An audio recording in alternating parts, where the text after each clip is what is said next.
Well, the Senate has confirmed Olukoyede as the substantive chairman of the Economic and Financial Crimes Commission, EFCC. Now, reports gathered that the upper legislative chamber also confirmed Mohammed Hamajoda as the secretary of the EFCC and Halima Shehu as the chief executive officer, CEO of National Social Investment Program Agency. Now, let's take a listen to part of the proceedings at the screening at the Senate yesterday. The worst will come is that this man will kill me after so much he will me. But if I am afraid to eat this banana, I will die. That is where we have gotten to. That everybody wants to dip hands into the treasury and all of that, and the incentives for corruption is all over the place. So I will do more in the area of blocking the leakages. Distinguished colleagues, will the Senate confirm the nomination of Mr. Mohammed Hassan Hamajoda for appointment as Secretary of the Economic and Financial Crimes Commission, EFCC? Those in favor say aye. Those against say nay. The ayes have it. Well, the nominees were confirmed after they were screened in the Committee of the Whole. Now, they fielded a number of questions from the senators in their respective fields and on issues they were appointed to handle by President Tinubu. Well, joining us virtually to discuss this is Dr. Jide Ojo, a development consultant, author, and public affairs analyst. We also have Nick Agule, who is also a consultant and a public affairs analyst. I must say, good morning to you, gentlemen. Now, let me start with Dr. Jide Ojo. Good morning once again. Now, the qualifications of the newly substantive chairman of the EFCC has been a subject of discuss, from being a lawyer to being a secretary. Now, with that riding on the back of that, as he steps into office, what do you think? How do you think it will play out going forward with him, especially as it concerns exercising the functions of the chairman of the EFCC? Okay, so good morning, Nigerians. I feel privileged to be on your show this morning. Congratulations to Mr. Olukoyede on his appointment as the sixth executive chairman of Economic and Financial Crimes Commission. He is the first Southerner to be appointed into that office and the first Christian to be appointed into that office. Nuhu Ribadu was the pioneer chairman. After him, we had, Ibrahim Lamude, we have Waziri, Mrs. Waziri Farida, we had Ibrahim Magu, and we had Abdurrashid Power. So he's the sixth, the first Southerner, and the first Christian to hold that office. Early in the week, the assumption was that the president erred in the law, given the fact that Section 2, Sub 3 of the EFCC Act talked about someone to be appointed being having minimum of 15 years cognate experience in any of the law enforcement agencies, an equivalent of assistant commissioner of police. The argument for and against is that I took a position that he was not qualified, given the fact that even though he's a lawyer and he has 22 years post-call, 22 years post-call, we learned he was working previously at the chambers of the former Vice President, Yemi Osinbajo. And I don't believe that whatever he has done there could amount to working in a law enforcement agency that will have added to 15 years. Yes, he could be a very sound lawyer. I'm not disputing that, but the fact that he did not have the background of a law enforcement agencies, and when you look at the number of years he has spent in EFCC, it's just about 4 years. He served 2 years as chief of staff to Ibrahim Magu and 2 years as secretary of EFCC. So cumulatively 4 years. However, the Senate, in their wisdom, feels that they should toe the line of the presidency, which says that the cognate experience does not have to be in any military, paramilitary, police, or anti-corruption agencies. That since he has acquired certificates across different universities, he has received training, that is competent. So I concede to the wisdom of the National Assembly, particularly Senate, on this count.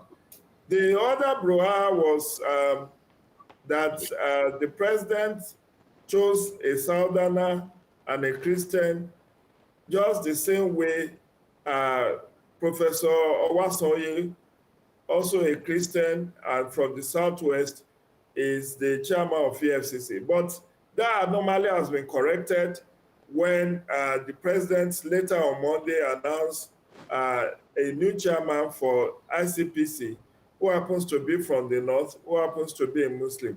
So the federal character principle has not been breached. However, what I think the challenge before Mr. Olukoyede will really be whether we will have security of tenure. Talk is cheap. He was firing that he will do preventive corruption. He will go after anyone that is corrupt. But he knows that that seat, no one has ever started and completed his or her tenure in that office. And because of high level of instability, leadership instability, high level of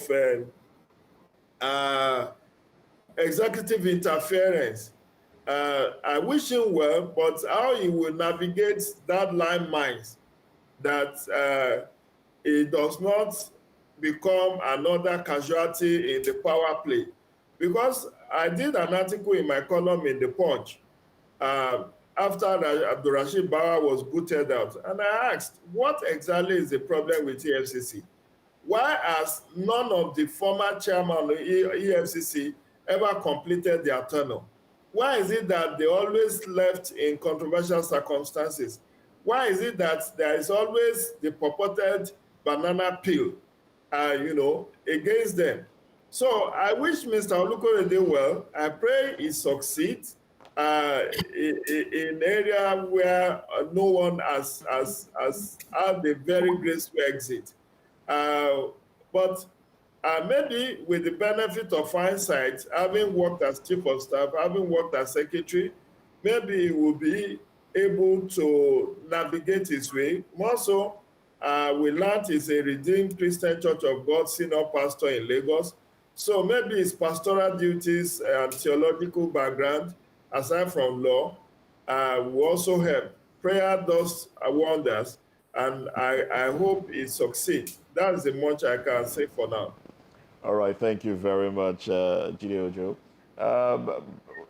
Let me come to you now, Nick. Indeed, prayer does wonders, but right here we've seen a situation whereby certain individuals that have been appointed to that office have had trouble carrying out the duties.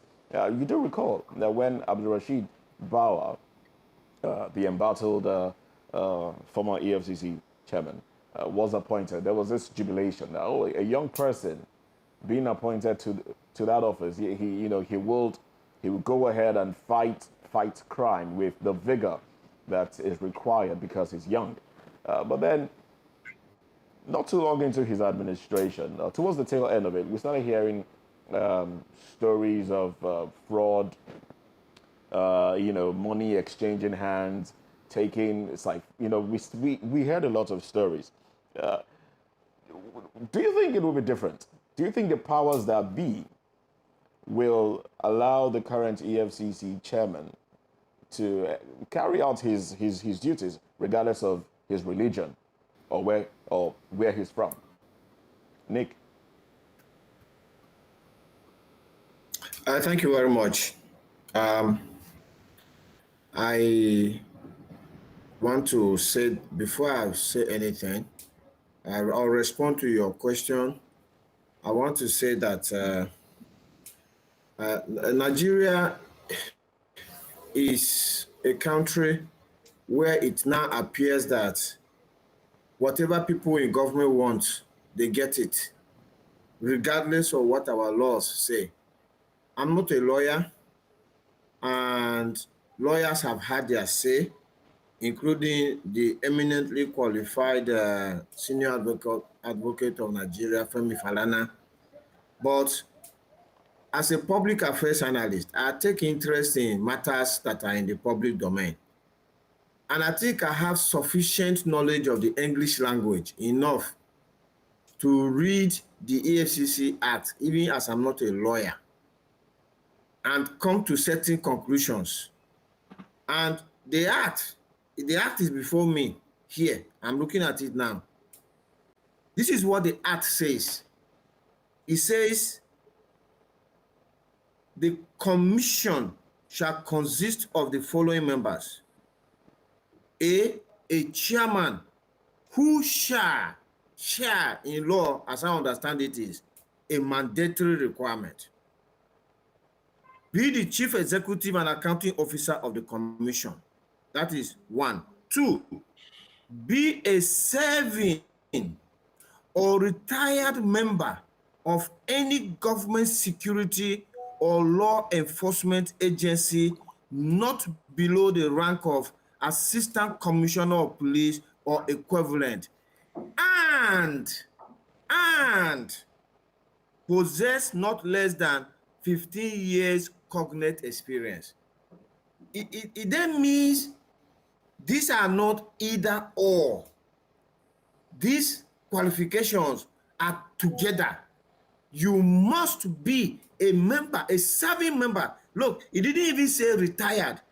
He said you must be a serving member of any government security or law enforcement agency not below the rank of an assistant commissioner of police and possess 15 years cognate experience. And all I heard from people who were supportive of this appointment is that the EFCC chairman has got 22 years cognate experience. And for some reasons, that second qualification, which was serving member of government security agency, was swept under the carpet. And here we have a confirmation. And so, just like we were saying yesterday, this is what you get. This is what you get when you have a national assembly, a legislature that should be a check on the excessive powers of the executive, being lackeys to the executive, a national assembly where eminently qualified people, learned people, well-traveled people in Nigeria were waiting on the president, even when he was away in France, to have his say before the leadership will emerge. Is that democracy? We went to America. We copied this presidential system of government. But we are operating it in a totally negative way from what the Americans set it up to be operated. So it's like we went to Japan, we bought a Toyota Prado SUV, we brought it to Nigeria. The Japanese say, if you want to move this Prado forward, apply the accelerator. If you want to slow down this Toyota Prado, apply the brake pedal. We brought the Toyota to Nigeria. If we want to slow down the Toyota, we apply accelerator. And if we want to move the Toyota forward, we apply the brake. And the Toyota is not functioning, delivering to us what we want, and we are complaining. These things are very clear. No, Nick, We are complaining. Don't you believe in miracles? Don't you believe in miracles that can happen? I mean, the Holy Book says God qualifies the chosen, not necessarily choosing the qualified. What if this is the hand of God? I don't believe that miracles just happen like that. Let me tell you one thing. I was already on finishing the press review, and you mentioned about power supply. I think falling to 4,000 megawatts. Yes. You understand? So the 4,000 megawatts we're talking about, that is the power supply that a country like the United Arab Emirates gives to 1 million people. Their power supply is about 3,000 megawatts to 1 million. So they are about 10 million, and they are supplying 30,000 megawatts to their people. That is the same power supply that Nigeria is giving to 200 million people, and miraculously, we want the Nigerian economy to do well. No, it will not do well. The power supply only increases when, instead of flaring your gas, you build power plants. And from the power plant, you build transmission lines and land that power in homes, offices, industries, and other places that need the power. You cannot be supplying 3,000 megawatts, 4,000 megawatts, and be hoping for a miracle for a developed economy. It's impossible. You are trying God now. You are trying God. I can't go and stand on a, I'm in Makurdi right now. The next to me, very close to me now, is the highway that is leading from Makurdi to Enugu. I can't go and stand on that highway now and face a trailer, and I'm hoping for a miracle to remain alive. No, the trailer will crush me. And I will go and see God just now and tell him why I stood on the road to commit suicide. So I don't believe in those kind of miracles. And that is one of the problems of Nigeria. We have all sorts of people, as I speak now, who have gathered themselves in places of worship, where people are telling them, you are going to be a millionaire. All right. Them, you will buy a car in this 2023, and the man has no business. We can't, no, there are nations that don't even believe in God. People don't go to church. Well, all right. You know, the whole thing about here. All right. We are going to go to heaven or not. It's not about miracles.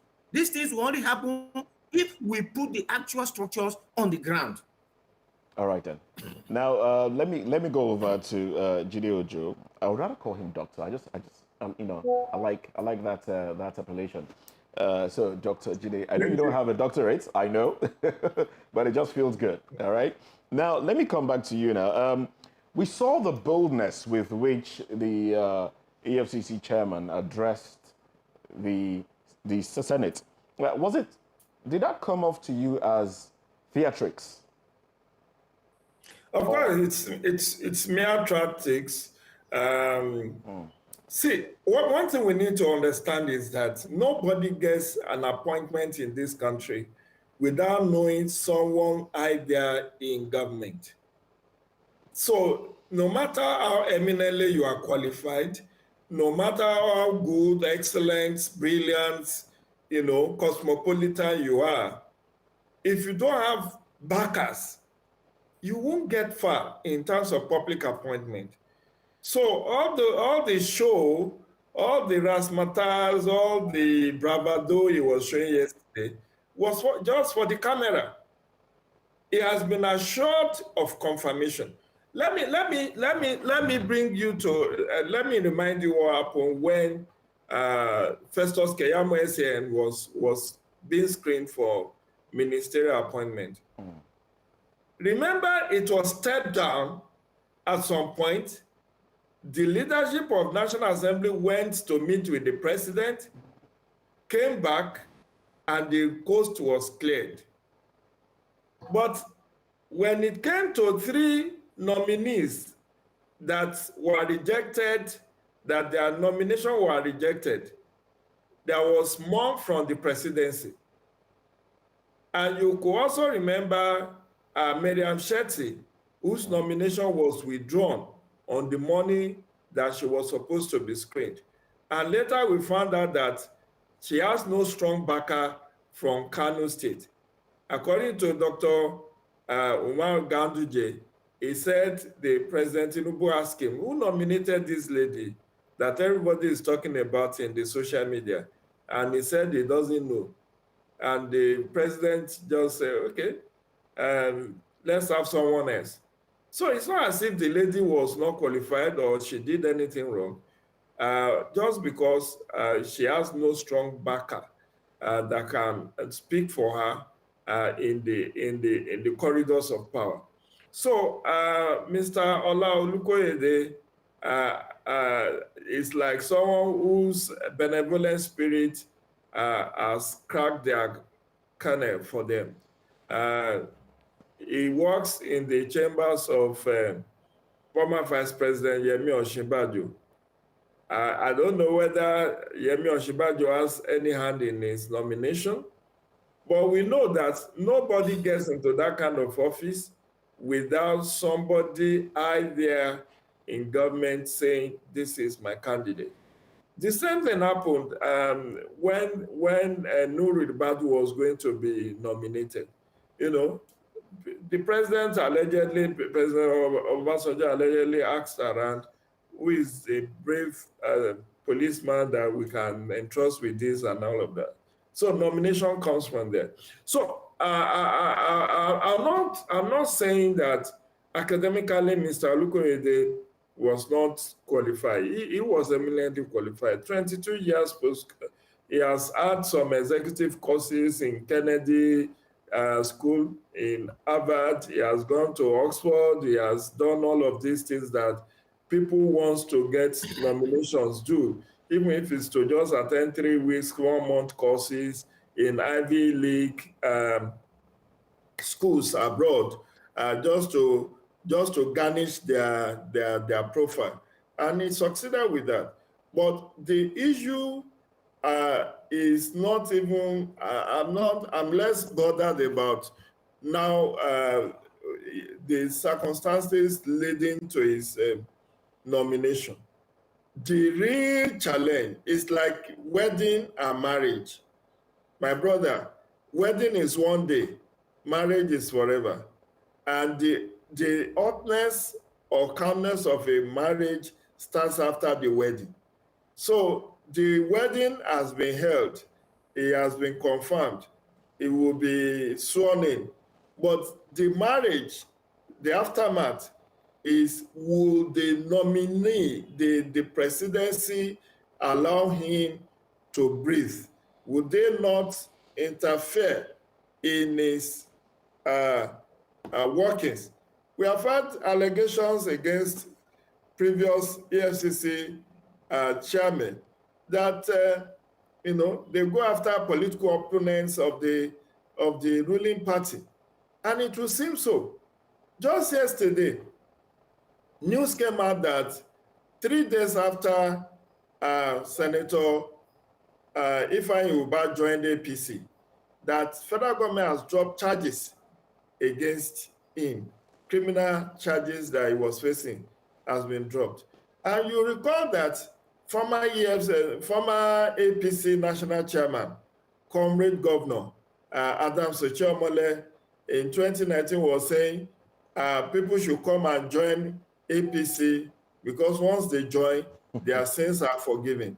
And we saw what happened with former governor of Plateau State, Joshua Dariye, and former governor of Taraba State, Reverend Jolly Yame, how they were given state pardon and they were let off the hook.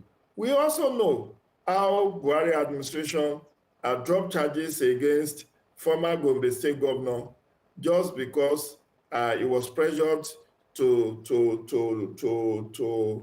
not to contest against Dr. Ahmed Lawal then in 2019. So how will Mr. Olukoyede be able to handle this trade-off? How will he be able to handle pressure? Because he cannot be his own man, knowing full well that all his predecessors in office have left in controversial circumstances. So I think that is the minute. I wish we have, I wish a EFCC chairman will have immunity while they are serving, so that they cannot be summarily removed and due process will be followed.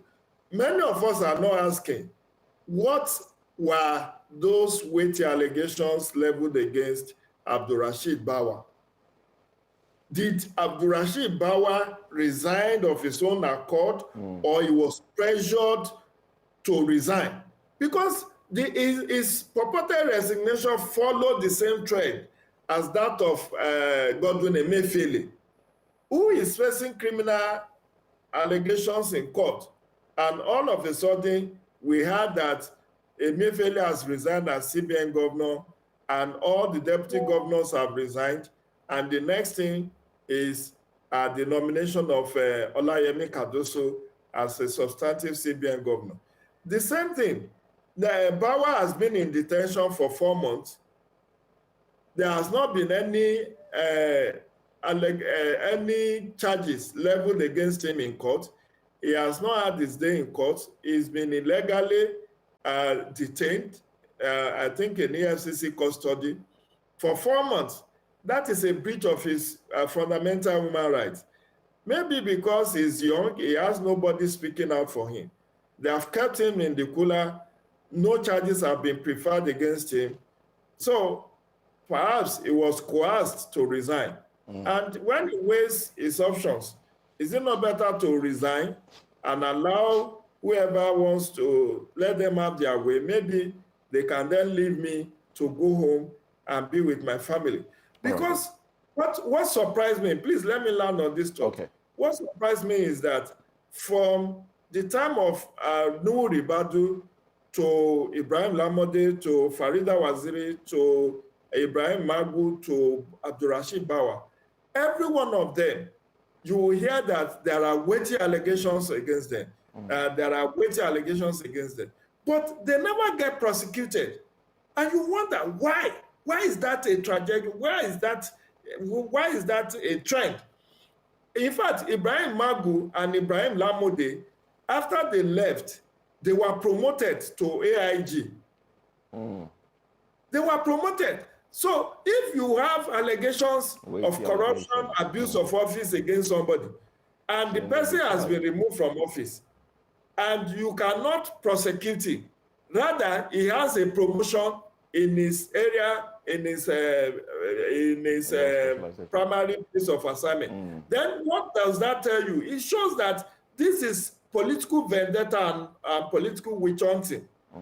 So I hope Mr. Olukoyede will be able to survive those landmines, that he will be able to stand firm and work independently, in the course of his performance of duties.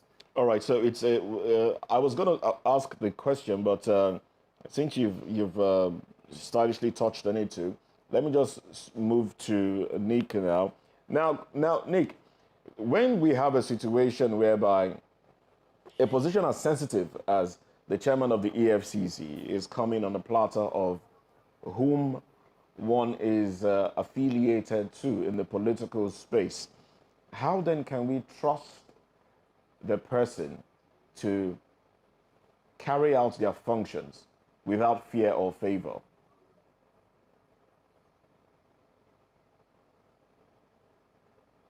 Sorry, I didn't get the last part of your question. The network just all right. Went unstable. Okay, the question is, yeah. The question is, when we have someone being put in a position as sensitive as the chairman of the EFCC, a crime-fighting organization, and the appointment is coming on the platter of whom one is associated to in the political space, how then can we guarantee the person carrying out their duties without fear or favor? We cannot guarantee that. It's absolutely impossible to guarantee that. If the person is appointed as a result of some favors that are either done to him or his political godfathers, in fact, if he's just appointed as a reward system, there's absolutely no way we can guarantee his performance, because he's not going to be in that office to work for Nigerians. He's going to be in that office to work for himself and for those who made possible his appointment. And for me, that goes back to the first point I raised about our practice of this democracy we went to copy. Perhaps the better system of government would have been the traditional system of government, where I remember that in my own ethnicity, if somebody stole, the elders will gather around and they will do some incantations, and the person's tummy will just start swelling up. So that was a pure deterrent to bad behavior. But we now went and copied this democratic system of government, a very expensive system of government we have copied, and we are not operating it the right way. Because if we operate this kind of democracy the right way, the Senate, which is meant to be totally independent from the executive arm of government and acting as a check on them, they now have that barrier where such an appointee we have to cross. And if they notice that, look, this person has been appointed irregularly, or he has been appointed as a result of a political favor, they don't have the competence or what it takes to deliver on the job, it is the Senate that will send that nomination back to the executive. But today in Nigeria, we have a National Assembly whose leadership was handpicked by the executive. The same persons that should act as policemen over the executive are in the pockets of the executive. So anything goes. Whatever comes to the Senate now is likely going to pass, because this is a Senate that is not going to look the executive in the face and say, no, we will not accept this. So since we have lost that institution, which is meant to now act on behalf of Nigerians, because every member of the Senate is representing a Nigerian. All 109 of them are representing Nigerians, but they have sold themselves to the executive instead of the Nigerians that they are supposed to be representing. We're just going to get this appointment of square pegs in round holes, appointments that don't make meaning, appointments of people who just go there and fulfill righteousness and deliver little. So if we really want to enjoy the dividends of democracy, we must operate this democracy in the same way that the Americans from whom we copied it are operating it or set it up to be operated. All right, then. Thank you very much. Now, I'm going to take your final thoughts on this one, your concluding thoughts on this one. Can you give it to me quickly so I could wrap up this part of the show? Okay, so my final thoughts on this is that, you see, the EFCC Act, in terms of appointment of the chairman, is very explicit that this person should be serving. I think I got it wrong the first time. The person should be serving or retired member of government security agency. It didn't say the person should be a serving lawyer or in a private chamber. And yet, the National Assembly ran roughshod over that, using the 15 years cognate experience as the loophole to clear this appointment. So these are the areas where constitutional amendment or amendments of acts or laws of Nigeria need to happen, because I know that the framers of that act, in their mind, they were looking for a security person, whether it's from the armed forces, it's from the police or DSS. They were not looking for a private legal practitioner.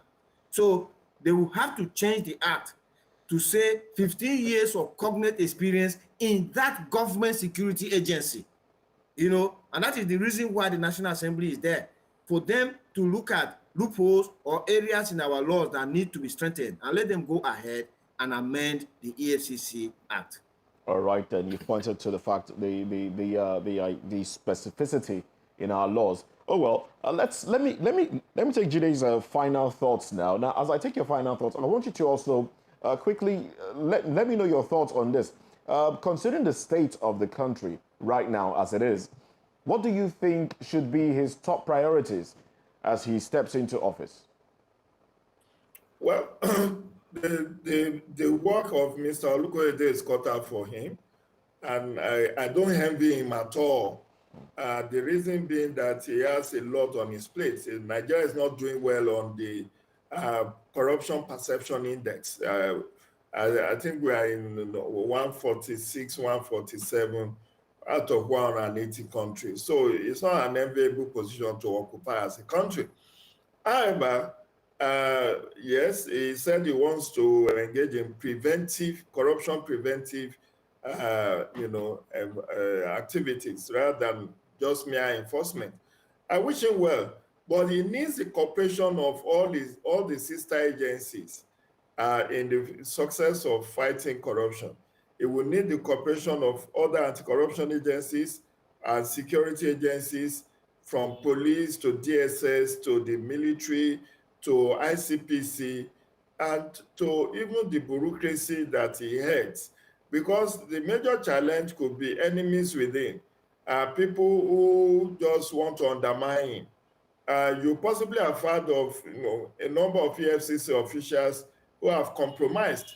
And we haven't seen much of such people being not only dismissed, but also being prosecuted. There are so many rife allegations that EFCC officials collect bribe to letter. And I think one or two of the of the senators raised that issue yesterday. I think Senator Aline Dume and there is about two or three of the senators raised issue about the double standard and the fact that politically exposed persons are being allowed to go scot-free. The allegation was that majority of the prosecutions that EFCC claims to have achieved, when they are giving us statistics, are majorly people who committed internet fraud, or what we call Yahoo Yahoo. Whereas those who stole billions and trillions, there is always this plea bargaining. And I think Mr. Olukoyede, as a lawyer now, even though he may not be the first lawyer to head the EFCC, I think maybe one or two of the other occupiers of that position may have law experience, but I'm not too sure. But assuming, without considering that he's the first lawyer, how will he apply the principle of or the doctrine of plea bargaining? Because it will seem like, when it comes to small fries, people who stole nothing significant, they are quick to arraign them and get them prosecuted because they want to hide the numbers of prosecution to show that they are working. But when it comes to politically exposed persons, people who stole billions of naira, we are always hearing about plea bargaining, including recently we heard that there seems to be some plea bargaining discussion with Godwin Emefiele.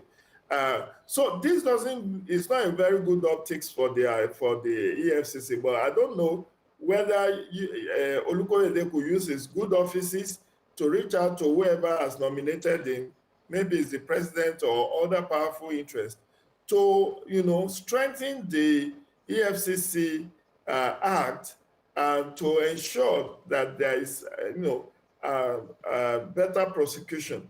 And the other support he will need is that of the court. Administration of Criminal Justice Act, ACJA, has not been fully complied with.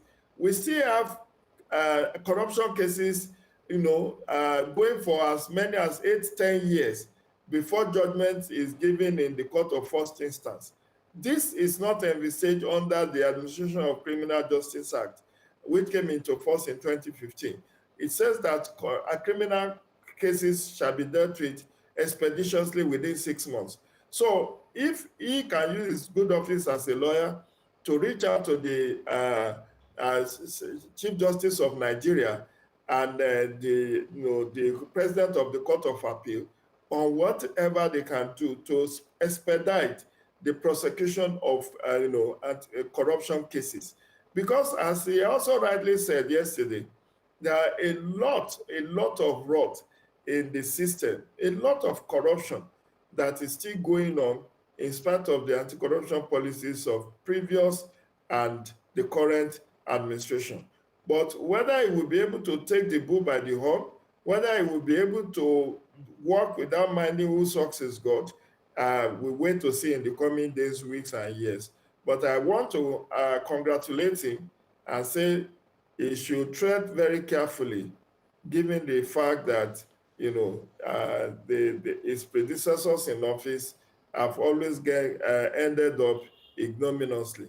But he may have a better luck, and I wish his luck will hold. All right, we wish him luck. Thank you very much, Jide Ojo and Nick Agule. Up next on well, I'd like you gentlemen to stay with us as we go on to the second topic. Up next on VOP this morning, Lagos State Police begins trial of officer involved in the Ladipo market shooting with an AK-47 rifle. Let's discuss this in a bit.